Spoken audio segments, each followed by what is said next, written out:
This was the situation. And David's men walk into this very explosive atmosphere and make this request from a man who is an absolute hothead. And Nabal just goes off on him. He blows up, sends back this nasty, hateful message to David. And folks, this is not good. Because when you get two hotheads going at each other, there's a real good chance that one or both of them are going to end up dead. You know what I mean? And this is the situation here. David's young men come back and tell David exactly what happened and what Nabal said. And in verse 13, David simply says, "Gird you on, every man his sword." Boy, the adrenaline's pumping. Surging through David's veins. Verse 21, now David said, "Surely in vain have I kept all that this fellow hath in the wilderness, so that nothing was missed of all that pertaineth unto him, and he hath required me evil for good." David goes on to say that he's going to wipe out the whole bunch of them. I mean, David just loses it, folks. He blows his stack. He shouts, "Everybody get your sword on, because we're going to wipe out these people. We're going to wipe them off the map. We're going to wipe them off the face of the earth." David is furious. But wait just a minute. The Bible clearly states that David was a man after God's own heart. And it also says that David was God's anointed, the anointed of the Lord, that he had the Spirit of the Lord upon him from that day forward. Yet here David is losing his temper, blowing his stack, strapping on his sword, planning to kill every man, woman, and child, hundreds of people.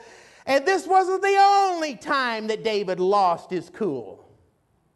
David struggled with his temper his whole life, just like Moses did, and others. Now, does this condone us losing our tempers? Not at all. Neither does it give us the right to look down our righteous, self-righteous noses at God's servants. Amen. Saying, "Well, you should have gotten over that by now."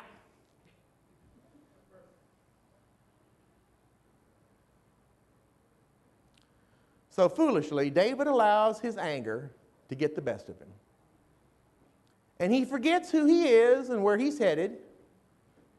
He forgets that he's the heir apparent. He's been chosen by God to be the next king of Israel. And you know something? When we let our anger get the best of us, we forget who we are. Amen. We forget that we are heading for the kingdom also. Amen. Isn't it amazing how we sometimes let really unimportant things cause us to lose our temper? Are you aware that psychologists tell us that anger is really a form of insanity? I kid you not. When a person allows anger to overtake them, their rational mind disconnects. And they actually move into the realm of insanity. The anger takes over and they are into their anger and out of their mind. So unfortunately, David overreacts to a man who is not even worth his time. It's like trying to shoot cockroaches with a shotgun. They aren't worth the price of the ammo. He's trying to drive thumbtacks with a sledgehammer. It's overreacting. And I'm just so glad that none of us ever do that. Overreact. And that's what's happened to David here. In verse 14, one of Nabal's men sees the situation. He realizes that there is the potential for an absolute disaster. Look at verse 14. 1 Samuel 25. verse 14. But one of the young men told Abigail, Nabal's wife, saying, Behold, David sent messengers out of the wilderness to salute our master, and he railed on them. But the men were very good unto us, and we were not hurt, never missed we anything, long as we were conversant with them when we were in the fields. They were a wall unto us, both by night and day, and all the while we were with them keeping the sheep. Thou therefore know and consider what thou wilt do. For evil is determined against our master and against all his household, for he is such a son of Belial, and a man cannot speak to him. Then Abigail made haste. Oh, God bless a good woman. Then Abigail made haste and took 200 loaves, 2 bottles of wine, 5 sheep ready dressed, 5 measures of parched corn, and 100 clusters of raisins, 200 cakes of figs, and laid them on asses. And she said unto her servants, Go on before me, behold, I come after you. But she told not her husband Nabal. And so it was, as she rode on the asses, that she came by the covert of the hill, and behold, David and his men came down against her, and she met them. Now David had said, Surely in vain have I kept all that this hath in the wilderness, so that nothing was missed of all that pertained unto him, and he hath required me evil for good. So and more also do God unto the enemies of David, if I leave all that pertain to him by the morning light, any that pisseth against the wall. That means men, folks.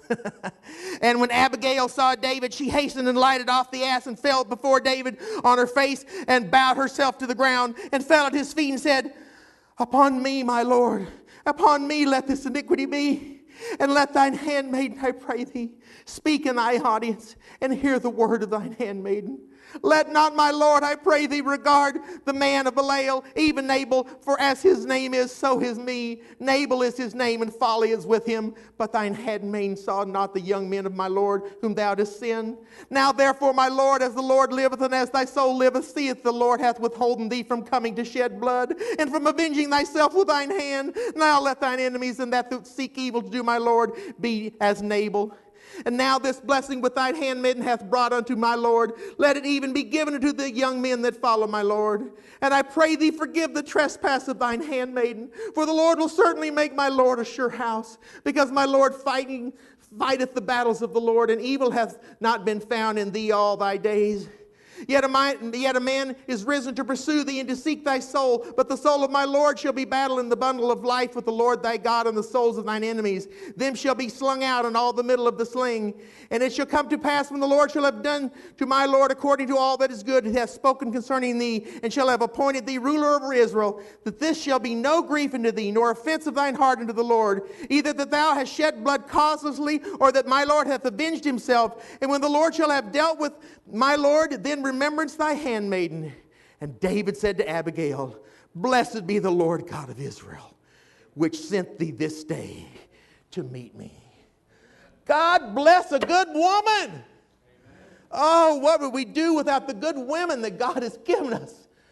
You know, it's a big man who can be thankful when God puts a roadblock in his way to keep him from doing something stupid.